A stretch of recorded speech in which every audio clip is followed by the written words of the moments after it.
comeback season for Adi and Caleb after their stint in Malaysia. Will they be able to bring RRQ back to the top, or will Coach Aldo with EVOS stay on that win streak? Ladies and gentlemen, welcome to the opening match of MPL Indonesia Season 18. It's time for the Classic Derby. It is round one, folks, and Lanadon, here we go. Will the White Tigers continue the trend of the Classic Derby wins, or perhaps this time with DK, that's Demon Kite?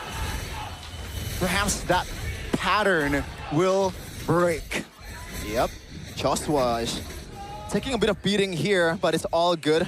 Against a Tyroth, you will lose a lot of HP, especially once the Paquito is a bit more online. You secure that Fury Hammer in the early game. That should be good for EVOS. But RRQ, I feel like in this early of a game, they have to be a bit more conservative with the way they play, because they are a very old reliant composition. If you missed out on a single skill, then it's all GG.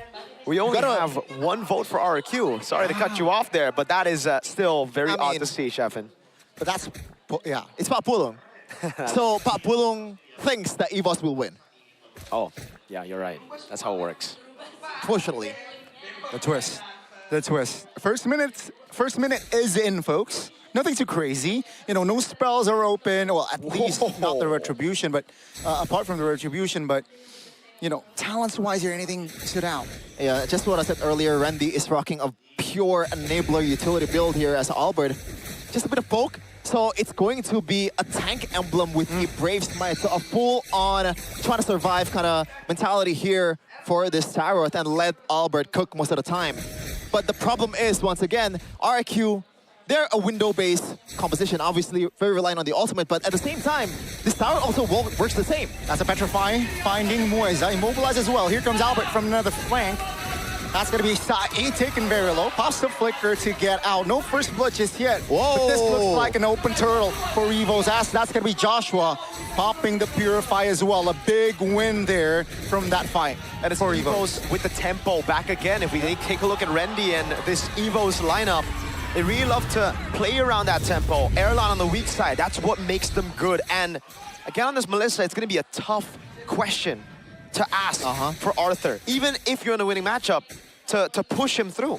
Not just Arthur, man. Even Hajirin and also Saeed as well.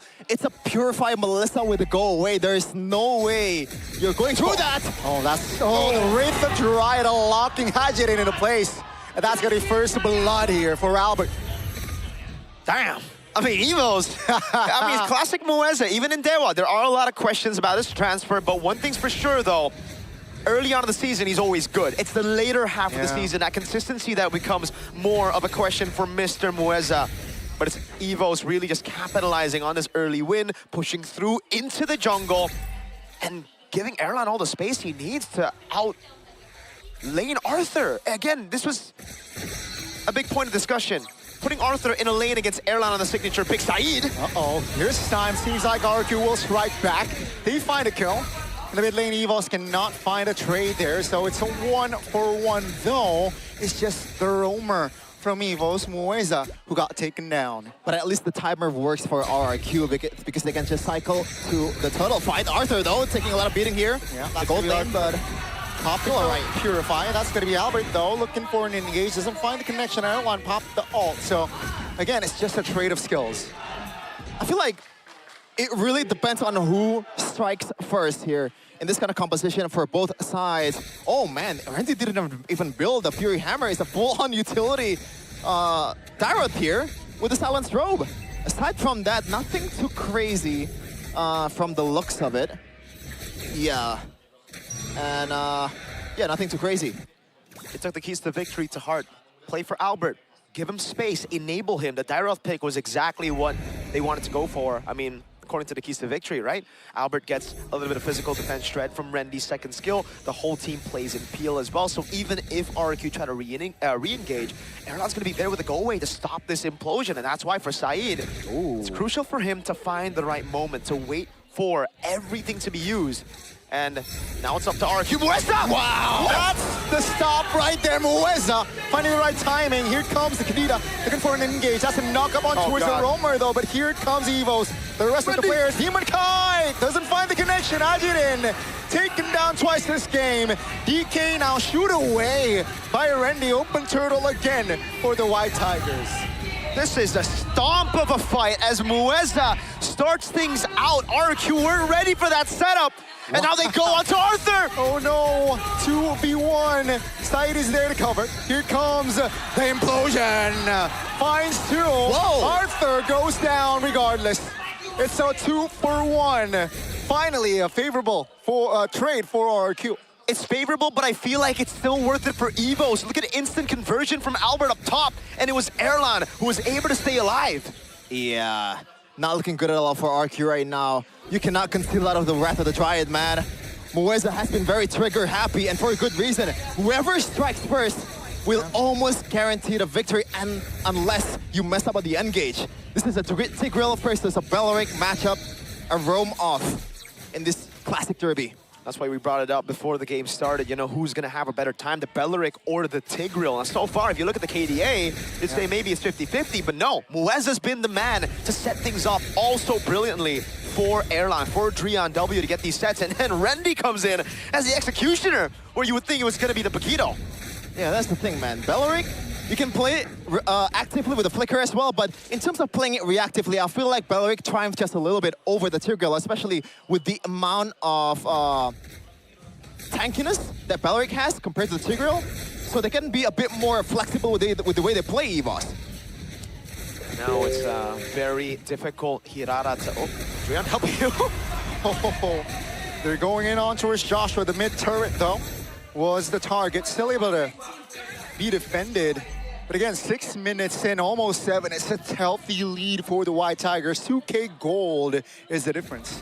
Even though they've rebuilt their roster, though, EVOS, they've stuck through to that disciplined gameplay of last season. Again, if you guys remember, that was really what stood out for EVOS. Playing it slow, playing it clean. This roster feels like it's taken that aspect as they get a lead. At the start of the game, they're willing to take these risks. They're willing to push in, and now they're holding the turtle hostage. RRQ, they don't know what to do. They send Arthur down below, and Rendy's gonna open up. Yeah, finds Said and Joshua. Hajin looking to find a repositions here. Oh, the jump from the Dairoth here. Rendy looking to provide damage. Again, it's a perfect turtle for the White Tigers. Joshua looking to find space, gets away, no casualty, but it's just another objective win for EVOS. That's kind of insane, man. I want you guys to look at where Alan was positioned in that team fight earlier. He's the one who's thrown out the Tigreal. Normally, as a marksman, that you should not do that against a Tigreal that has a flicker, but no! He has to go away and also purify at the same time. Saeed cannot do anything about that. He cannot engage unless he knows fully well that the purify and also the ultimate is gone. That is 2 layers that needs to be peeled for this Tigreal to pop off. And there's no way you can bait it out right now because he's the sole initiator for the team. RRQ, mid lane, and XP. It's Joshua and Hajin that should actually be able to, you know, on paper, bait out those abilities, bait out those resources out from EVOS, but they're just 2 behind. If Joshua walks up, he's gonna get shredded. If Hajin goes in, he won't even have enough damage to take Erlan down.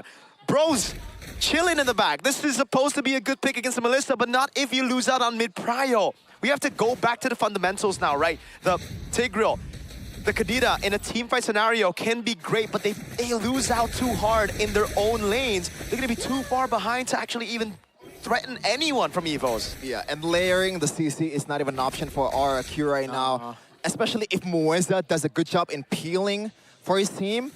When he has the flicker, he has to watch out for a single guy, and that is Saeed. He has to man mark, box 1, this guy down to the ground, and pretty much on his back the whole time. Look at that, Rendy does not care.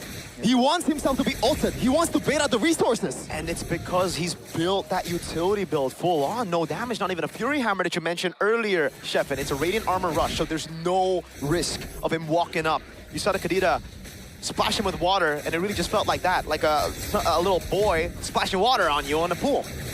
Didn't feel like any waves, no rough waves. Those are smooth. Yeah, he's playing in the bathtub instead of the beach. Wow. This is the bathtub. Rendy. Yeah, slow push down Please below. ult me. Please ult me. Please, please, come here. EVOS are just masochists right now, man. They just want RRQ to hurt them. Dude, he does not even care to use the ultimate because he knows that the ultimate for this Tyrant is kind of useless. There's no damage to proc. It's a fully enabler Tyrant at this point of the game. Oh no. Moeza finds an opening. The Wrath of Dryad is not really, doesn't really connect. Oh, Saeed finds a two-man stun. Take a look at the damage though. Saeed very low. Hajid in the back. Take him down. Joshua will not be able to sustain the damage. Renly in the front will not fall just yet. Arthur gets away, but DK jumps in. Ladies and gentlemen, DK making it away. An escape, but EVOS, they stand with 3. RRQ actually pull off a pretty good fight. They were able to bait out some resources, and it was through Saeed going in, baiting out Purify, zoning them in the back. Basically breaking the front to back, but still they weren't able to fully convert on that fight. Yeah, unfortunately it was through EVOS' mistake. Moeza, I think, is a bit too late or a bit too early in the flicker.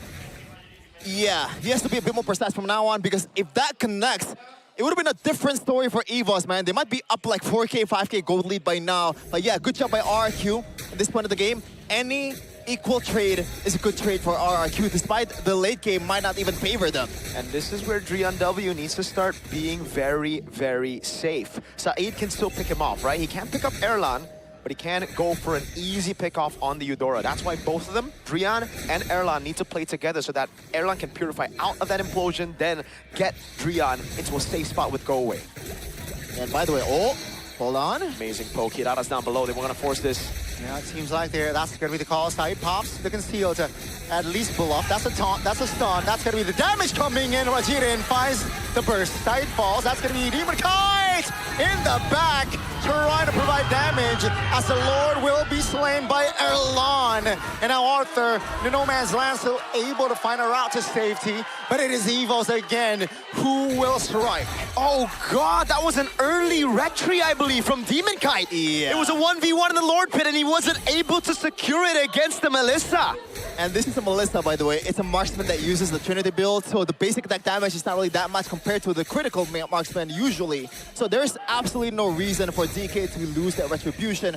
Maybe it's the jitters of MPLD, but I don't think so. The way he played M7, he played in a much bigger stage. There's no room for jitters, even if you're debuting in MPLD. Yep.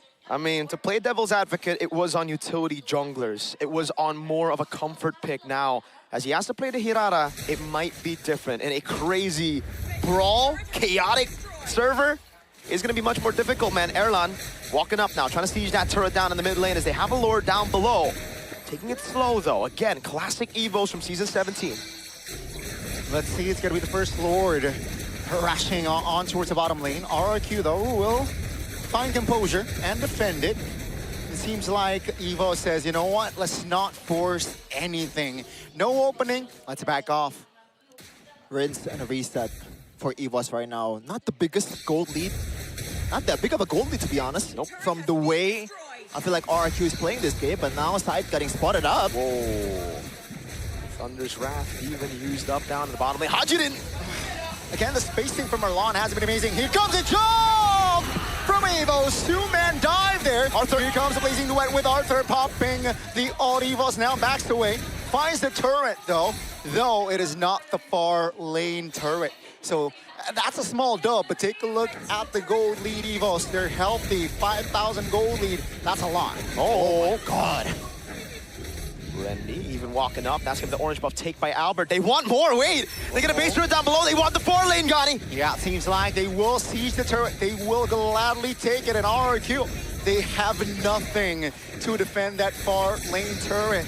So it is just the mid lane turret that is left standing here for the base of RRQ. And now it gets frustrating for RRQ because it almost seems like they've had, you know, all this time to scale up, but some of their heroes just don't do that, right? I mean, you have the Claude in the scaling department, but everybody else there kind of falls off. And even the Esmeralda, I think, kind of falls off against this shred comp of EVOS. By the way, I love the boots pick here from Drian W. W, indeed. A tough boots against a Kadira is always a must if you're playing solo rank. But in this case, as long as you don't die, you know, you can still flicker out of a Pretify.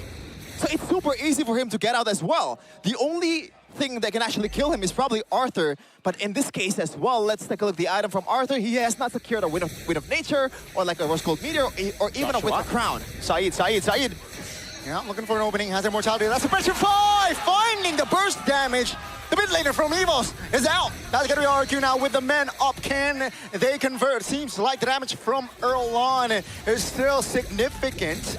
Even with 4, they have the equipment to just shoo away the members of RRQ. And as that old duo, the two pillars of RRQ that they've trusted time and time again, all the way from Season 14, Rins and Edok, who were able to make that play to open it up for Drian W. Now for him, it was just unfortunate, man. He had to flicker out of Saeed's conceal, and then it was Hajin with the instant punish with the Petrifies. Now they go for the lower dash, but the wave up top is good.